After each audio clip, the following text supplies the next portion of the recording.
ইরানের পাশে চীন, উত্তপ্ত মধ্যপ্রাচ্য, ইরানের সার্বভৌমত্ব রক্ষায় প্রকাশ্য সমর্থন জানালো পরাশক্তি চীন। ইরানের ভয়ে বিমান বদলে ফেললেন ট্রাম্প, ট্রাম্পের নতুন বিমানে ক্ষেপণাস্ত্র প্রতিরোধ ব্যবস্থা ছিল না। পাল্টা আক্রমণ স্থগিত রেখেছে তেহরানও, শুক্র ও শনিবার ইরানে হামলা চালায়নি যুক্তরাষ্ট্র।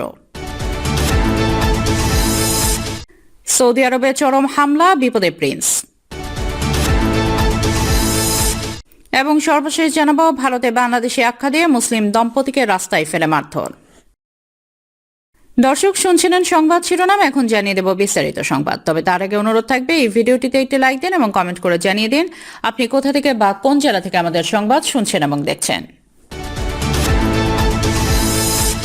ইরানের পাশে চীন, উত্তপ্ত মধ্যপ্রাচ্য, ইরানের সার্বভৌমত্ব রক্ষায় প্রকাশ্য সমর্থন জানালো পরাশক্তি চীন।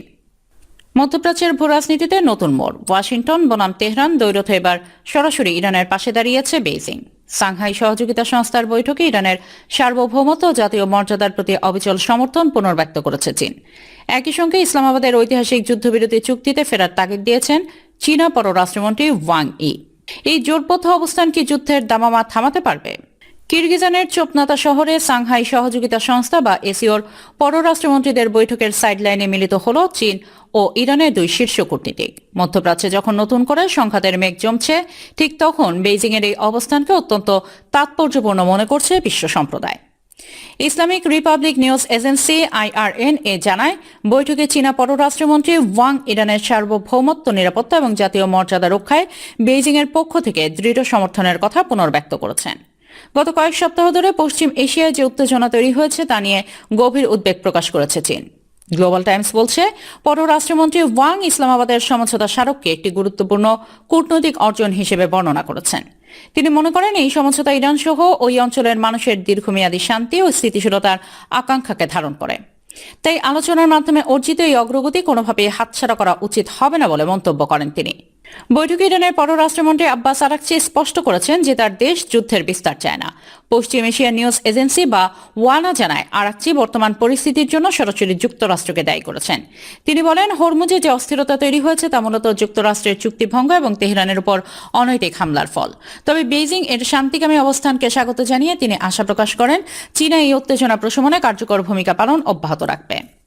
ইউরোপীয় ইউনিয়ন ভিত্তিক মানবাধিকার সংস্থা প্যালেস্টাইন ক্রনিকল জানায়, গত 8 জুলাই মার্কিন প্রেসিডেন্ট ডোনাল্ড ট্রাম্প যখন ঘোষণা করেন ইসলামাবাদের সমঝোতা স্মারকের যুদ্ধবিরতি আর কার্যকর নেই, তখন থেকে সংঘাতের নতুন দাবানল ছড়িয়ে পড়ে। এরপর ওয়াশিংটন ইরানের অভ্যন্তরে নির্দিষ্ট লক্ষ্যবস্তুতে হামলা চালায় এবং পাল্টা জবাবে তেহরান ও বিভিন্ন দেশে থাকা মার্কিন সামরিক স্থাপনা ও সরঞ্জামে হামলা চালায়। এমন এক সংকটাপন্ন সময় চীন এখন মধ্যস্থতাকারীর ভূমিকায় অবতীর্ণ হতে চায়। এ বিষয়ে বৈশ্বিক বাণিজ্য বিশ্লেষক সংস্থা রেয়ার আর্থ এক্সচেঞ্জ বলছে, কূটনীতির পাশাপাশি এই সম্পর্কের পেছনে কাজ করছে বিশাল ভূ অর্থনৈতিক স্বার্থ। পশ্চিমা নানামুখী নিষেধাজ্ঞা সত্ত্বেও চীন এখন ইরানের সবচেয়ে বড় তেলের গ্রাহক। এই বাণিজ্যের বড় অংশই সম্পন্ন হচ্ছে মার্কিন ডলারের বাইরে গিয়ে চীনের নিজস্ব মুদ্রায়। বেইজিং মনে করে, হরমুজ প্রণালীর নিরাপত্তা বিঘ্নিত হলে বৈশ্বিক জ্বালানি ও খনিজ সম্পদের সরবরাহ চীন বড় ধরনের ঝুঁকির মুখে পড়বে। ফলে কৌশলগত কারণে বেইজিং এখন তেহরানের সবচেয়ে বড় রাজনৈতিক ও অর্থনৈতিক ঢাল হয়ে দাঁড়িয়েছে। গ্রেট পাওয়ার এরা 2.0 পরাশক্তিগুলোর লড়াইয়ের নতুন এই যুগে চীন ও ইরানের কৌশলগত অংশীদারিত্ব ওয়াশিংটনের জন্য নতুন এক চ্যালেঞ্জ বলে মনে করছেন বিশ্লেষকরা। তাদের মতে, বেইজিং শুধু তেলের জন্য নয়, বরং মধ্যপ্রাচ্যে তার প্রভাব বজায় রাখতে ইরানকে একটি অপরিহার্য সহযোগী হিসেবে দেখছে।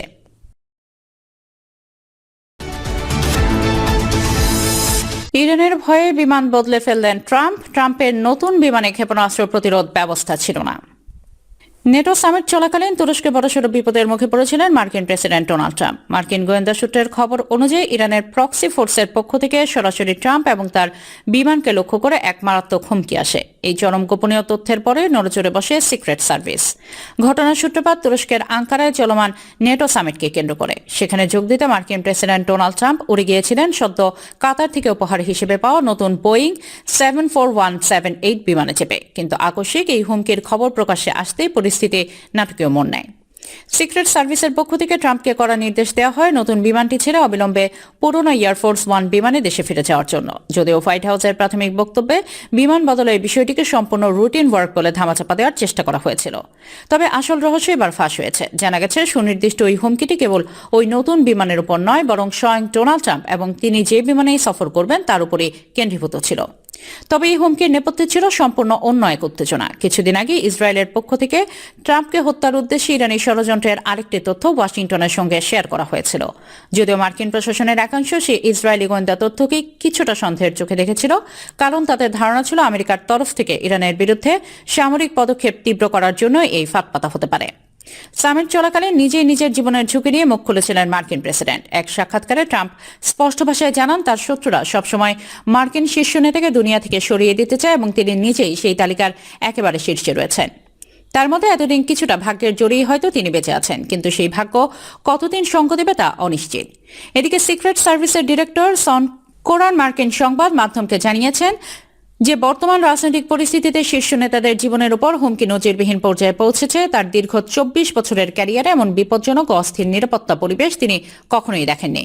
এই ঘটনার পর থেকেই কাতার উপহারিত আলোচিত সেই বোয়িং বিমানটির নিরাপত্তা নিয়ে প্রশ্ন উঠতে শুরু করেছে।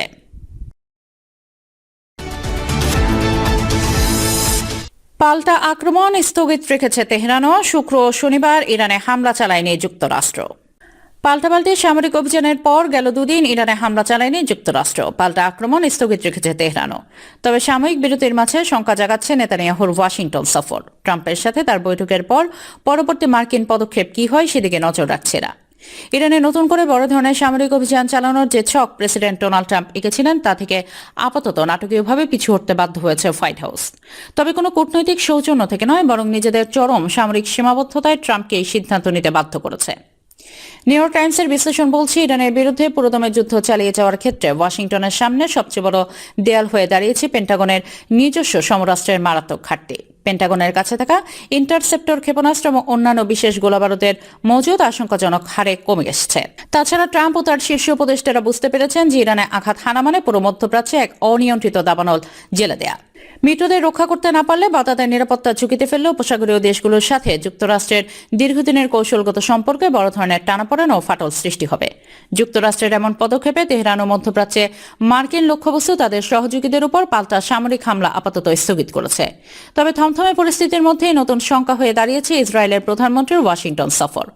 আন্তর্জাতিক সংবাদ মাধ্যমগুলো বলছে ইসরায়েল চায় যুক্তরাষ্ট্র তেহরানের উপর থেকে চাপ না কমাক। নেতানিয়াহুর দল ট্রাম্পের সামনে নতুন গোয়েন্দা তথ্য উপস্থাপন করে তেহরানের বিরুদ্ধে সামরিক পদক্ষেপ বজায় রাখার আহ্বান জানাবে বলে ধারণা করা হচ্ছে।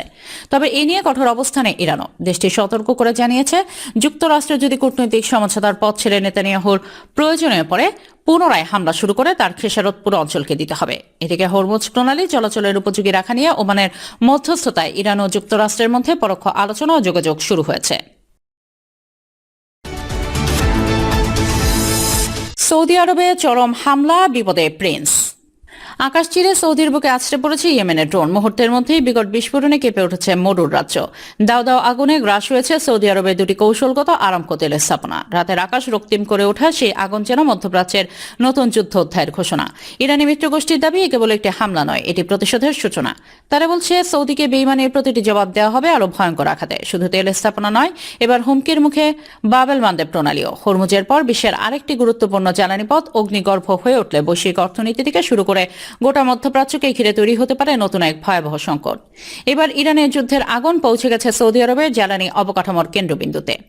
ইয়েমেনের বিদ্রোহীরা দাবি করছে সৌদি আরবের জিজান ও ইয়ানবুতে অবস্থিত আরামকোর দুটি গুরুত্বপূর্ণ তেল স্থাপনায় সফলভাবে ব্যালিস্টিক মিসাইল ও ক্রুজ মিসাইল এবং ড্রোন হামলা চালিয়েছে তারা।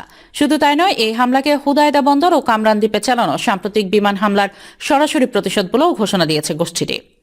প্রকাশিত আনুষ্ঠানিক বিবৃতিতে বলা হয় সৌদি নেতৃত্বাধীন জোটের অপরাধমূলক আগ্রাসনের জবাব দিতেই দুটি পৃথক সামরিক অভিযান পরিচালনা করা হয়। প্রথম অভিযানে ডজনখানেক ব্যালিস্টিক মিসাইল ও ড্রোন দিয়ে জিজানের সংবেদনশীল আরামকো স্থাপনাকে লক্ষ্যবস্তু করা হয়। দ্বিতীয় অভিযানে ইয়ানবুর আরামকো স্থাপনায় একাধিক ব্যালিস্টিক মিসাইল, ক্রুজ মিসাইল এবং ড্রোন ব্যবহার করে হামলা চালানোর দাবি করেছে তারা। একই সঙ্গে সৌদি আরবের অবরোধ সানার আন্তর্জাতিক বিমানবন্দরে হামলার প্রতিক্রিয়ায় বাবেল মান্দেব প্রণালী দিয়ে সৌদি সংশ্লিষ্ট বাণিজ্যিক জাহাজ চলাচল অব্যাহতভাবে লক্ষ্যবস্তু করা হবে বলে জানিয়েছে গোষ্ঠীটি। এদিকে নিরাপত্তা পরিস্থিতির দ্রুত অবনতি হয় সৌদি আরবের দক্ষিণাঞ্চলে জারি করা হয়েছে সর্বোচ্চ সতর্কতা। ভোরে আকস্মিক হামলার আশঙ্কায় আভা আন্তর্জাতিক বিমানবন্দরে অবতরণের কথা থাকা কয়েকটি ফ্লাইট বিকল্প বিমানবন্দরে ঘুরিয়ে দেওয়া হয়। তবে কোথায় থেকে হামলা চালাচ্ছে তা খুঁজেই পাচ্ছে না সৌদি আরব। রিয়াদের ধারণা, অতীতে তাদের তেলবাহী ট্যাঙ্কারে চালানো কিছু হামলার উৎস ছিল কামরান দ্বীপ। তবে মার্কিন সামরিক কর্মকর্তারা আগেই জানিয়েছিলেন, শুধু হুদেই নয়, ইরান মিত্রদের নিয়ন্ত্রণাধীন বিস্তীর্ণ এলাকার যে কোনো স্থান থেকে ড্রোন ও ক্ষেপণাস্ত্র হামলা চালাতে সক্ষম তারা। দর্শক, এই ছিল আমাদের হাতে পাওয়া সর্বশেষ সংবাদ। পরবর্তী সংবাদ দেখার আমন্ত্রণ জানিয়ে এখানেই বিদায় নিচ্ছি। সবাই ভালো থাকবেন, সুস্থ থাকবেন। আল্লাহ হাফেজ।